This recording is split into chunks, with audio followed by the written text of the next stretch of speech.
संरचनात्मक प्रकारवादी परिप्रेक्ष्य में और संरचना का अध्ययन करने वाले मानवशास्त्रियों और समाजशास्त्रियों में अल्फ्रेड रेजिनाल्ड रेडक्लिफ ब्राउन का नाम बहुत ही महत्वपूर्ण रूप से लिया जाता है। ब्राउन का सामाजिक संरचना के विश्लेषण में बहुत अभूतपूर्व योगदान है। ब्राउन एक इंग्लैंड के समाजशास्त्री एंथ्रोपोलॉजिस्ट थे। रेडक्लिफ ब्राउन की जो प्रमुख पुस्तकें हैं वो हैं on the concept of function in social life, on social structure, African system of kinship and marriage, structure and function in primitive society. इन सभी पुस्तकों में संरचनात्मक प्रकारवादी परिप्रेक्ष्य से ब्राउन ने स्टडी किए है, अध्ययन किए हैं।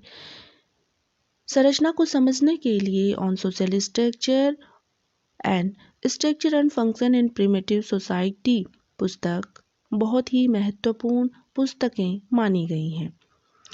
ब्राउन के अनुसार संरचना का तात्पर्य भागों व संगठकों के बीच किसी प्रकार के व्यवस्थित क्रम से माना गया है। इस अर्थ को यदि समाज पर लागू करें तो व्यक्ति समाज की कई इकाइयों का सदस्य होता है एवं प्रत्येक सदस्य दूसरे सदस्य से निश्चित संबंधों के माध्यम से जुड़ा हुआ होता है। इस प्रकार से सामाजिक संबंधों के ही माध्यम से एक व्यक्ति दूसरे व्यक्ति से जुड़ा रहता है। आपस में अगर देखा जाए तो समूह, समुदाय इन्हीं सामाजिक संबंधों से निर्मित होते हैं। अतः सोशल रिलेशन से ही कर्ता या सदस्य आपस में जुड़े हुए होते हैं। व्यक्ति जिन समूहों का सदस्य होता है उन समूहों में उसकी एक विशेष सामाजिक स्थिति होती है, जगह होती है। उस पोजीशन स्थिति के अनुरूप उससे आचरण की आशा की जाती है। संबंधों के जटिल रूप को रेडक्लिफ ब्राउन ने सामाजिक संरचना कहा है। उन्हीं के शब्दों में अगर कहें तो सामाजिक संरचना को सुविधाजनक रूप से परिभाषित करने के लिए यह कहा जा सकता है कि सामाजिक संरचना व्यक्तियों के बीच पाया जाने वाला वह क्रम है जो उनके निश्चित संबंधों अथवा संस्थागत रूप में नियंत्रित संबंधों में प्रकट होता है। अगर सरल शब्दों में इसे समझें तो ब्राउन के अनुसार सामाजिक संरचना वह है जो कि व्यक्ति के आपसी सामाजिक संबंध से व्यवस्थित होते हैं या निर्मित होते हैं। इन संबंधों का एक निश्चित स्वरूप होता है, संस्थागत रूप होता है और यह एक नियंत्रण को भी प्रकट करते हैं। यहाँ ब्राउन सोशल रिलेशन को सामाजिक संरचना के लिए बहुत महत्वपूर्ण अंग मान रहे हैं। रेडक्लिफ ब्राउन के अनुसार संरचना दो रूप में दिखाई दे सकती है। एक वह जो किसी समय विशेष पर मूर्त यथार्थता के रूप में हमें वास्तव में विद्यमान दिखाई देती है और अध्ययनकर्ता इस विद्यमान संरचना को सीधे रूप से ऑब्जर्वेशन या अवलोकन कर सकता है। दूसरे संरचनात्मक स्वरूप जिसका अवलोकन करता वर्णन करता है, यह संरचना का वह स्वरूप है जो कालांतर में निरंतरता लिए हुए दिखाई देता है। इस प्रकार से सोशल स्ट्रक्चर में दो स्वरूप प्रकट होते हैं। एक वह जो कि अध्ययनकर्ता यानी कि देखने वाला या अवलोकन करता देख सकता है, अवलोकन कर सकता है, और एक वह जिस स्वरूप का कि अवलोकन करता वर्णन कर सकता है। इसे अगर उदाहरण से समझें तो माना एक व्यक्ति कुछ समय के लिए स्थायी समुदाय में रहा हो और फिर 10 वर्ष बाद वहाँ पहुँचता है तो बहुत सारे सामाजिक परिवर्तन, सांस्कृतिक परिवर्तन वहाँ हो चुके हो सकते हैं। जैसे उस स्थान या उस समुदाय के बहुत सारे सदस्य मर चुके होंगे और बहुत सारे सदस्य जन्म ले चुके होंगे। जो पुराने सदस्य हैं वह आज भी जीवित होंगे और अब 10 वर्ष और बड़े हो गए होंगे तथा उनके अन्य लोगों के साथ संबंधों में भी परिवर्तन, चेंजेस हो गए होंगे। इस प्रकार से व्यक्ति यह देख सकता है कि वास्तविक रूप से विद्यमान संरचना में 10 वर्षों में कुछ परिवर्तन हो गए। अतः सामाजिक संरचना मूर्त रूप से, यथार्थ रूप से अध्ययनकर्ता को दिखाई दे रही है और एक वह संरचना का स्वरूप है जिसे कि अवलोकनकर्ता या संबंधित व्यक्ति वर्णन कर सकता है। कालांतर का वर्णन एक निरंतरता के रूप में किया जा सकता है। यहाँ पर एक बात और ध्यान देने योग्य है कि संस्थाओं के रूप में जब भी हम समाज को समझने का प्रयास करते हैं तो संस्थाएं क्योंकि नियम कार्य प्रणालियों की मात्र व्यवस्था है, लेकिन जब सामाजिक ढांचे को हम समाज को समझने का आधार मानते हैं तो सामाजिक संरचना मूर्त रूप से ढांचे के रूप में दिखाई दे सकती है, क्योंकि कोई भी स्ट्रक्चर दिखाई देता है। ब्राउन के अनुसार जो कंपोनेंट्स हैं सोशल स्ट्रक्चर के, सामाजिक संरचना के जो तत्व हैं वह इस प्रकार हैं। ब्राउन मानते हैं कि समूह, सामाजिक संबंध, सामाजिक भूमिकाओं के अनुसार व्यक्तियों व वर्गों का विभेदीकरण, संस्थाएं, हित व मूल्य, संस्कार और धार्मिक कर्मकांड यह सामाजिक ढांचे के तत्व हैं, इकाइयां हैं।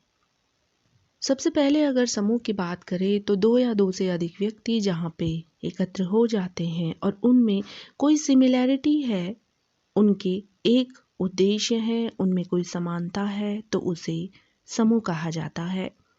दूसरा, सामाजिक संबंध, सोशल रिलेशन, समूहों के बीच प्रत्येक व्यक्ति का अन्य के साथ संबंध सामाजिक संरचना का महत्वपूर्ण भाग है। सामाजिक संबंध में उन सभी सामाजिक स्थितियों को लिया जाता है जिनके आधार पर व्यक्ति एक दूसरे के साथ जुड़े होते हैं।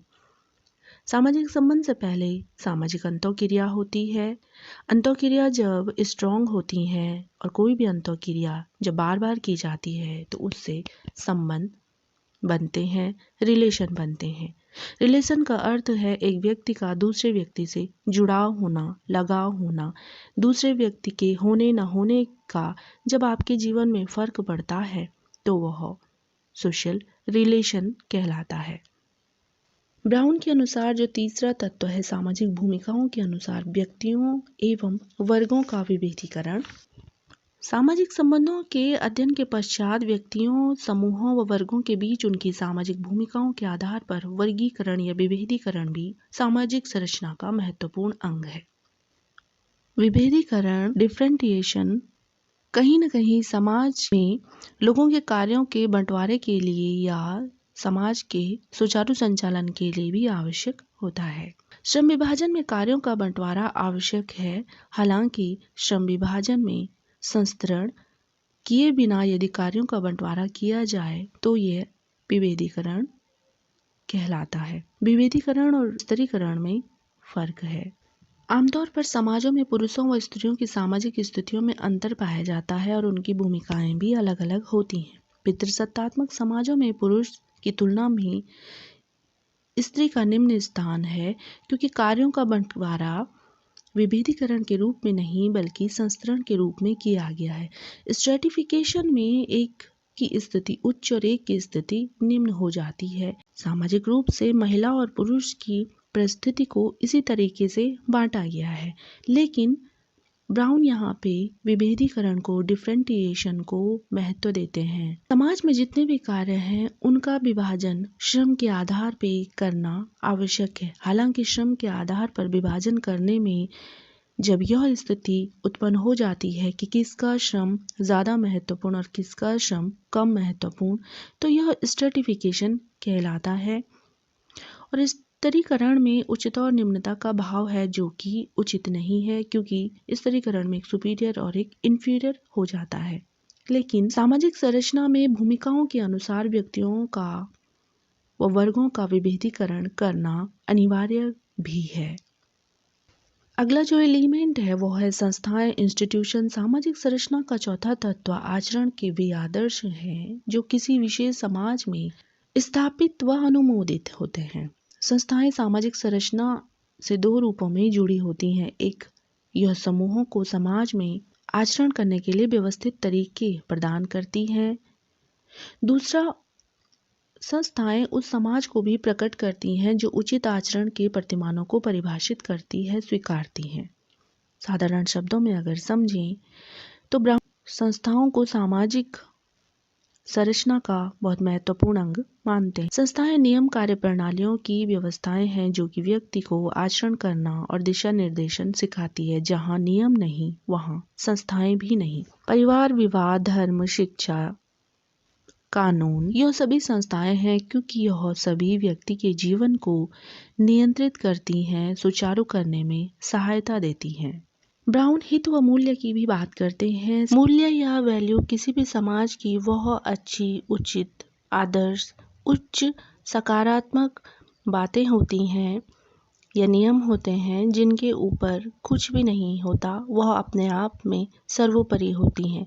किसी भी समाज के अपने सांस्कृतिक, सामाजिक, धार्मिक या फिर अन्य तरह के मूल्य होते हैं। मूल्य का अर्थ वैल्यू से भी है, लेकिन यह अर्थशास्त्र का शब्द नहीं बल्कि सामाजिक शब्दावली के अनुसार अगर देखें तो वैल्यू या मूल्य किसी भी समाज की बहुत आदर्श, सकारात्मक और अच्छी, उच्च बातें होती हैं जिनको फॉलो करना ही होता है। और ब्राउन मानते हैं कि किसी भी समाज की सामाजिक संरचना या ढांचे में मूल्य अनिवार्य रूप से समाविष्ट होते हैं। वैल्यू या अच्छी बातें, आदर्श बातें कोई भी समाज तय करता है ताकि उस समाज में रहने वाले कर्ता या नागरिक उनको फॉलो करें और सामाजिक व्यवस्था बनी रहे। सामाजिक संबंध दो प्रकार के कहे जा सकते हैं, समहित और असमहित या परहित। समहित, यदि किसी उद्देश्य क्रिया में हित समान है तो उसे समहित कहा जाता है। जैसे परिवार में पुत्र, पिता, पुत्र व माता, बहन व भाई का संबंध होता है। यह सभी के हित समान है या एक ही है। पारिवारिक हित अलग अलग लोगों के लिए अलग अलग नहीं है, कम या अधिक नहीं है। परिवार के हित सभी के लिए समान है। असमहित, जहाँ हितों में भिन्नता होती है, उदाहरण के तौर पर क्रेता विक्रेता, मिल मालिक या मजदूर, एम्प्लॉई एम्प्लॉयर, इन सब के मध्य जो वह भिन्न है और इन्हीं के आधार पे इनका पारिश्रमिक भी तय होता है।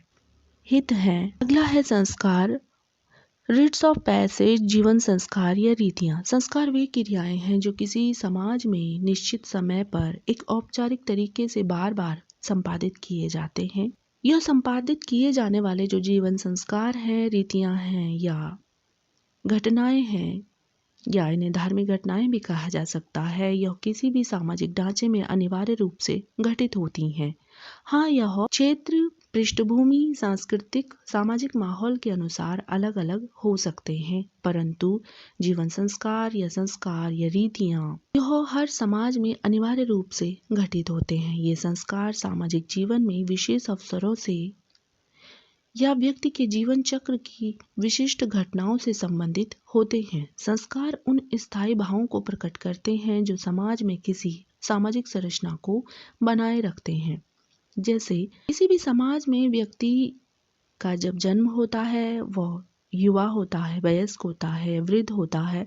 इन आयु के हिसाब से जीवन काल के अनुसार संस्कार भी भिन्न भिन्न होते हैं, घटित होते हैं।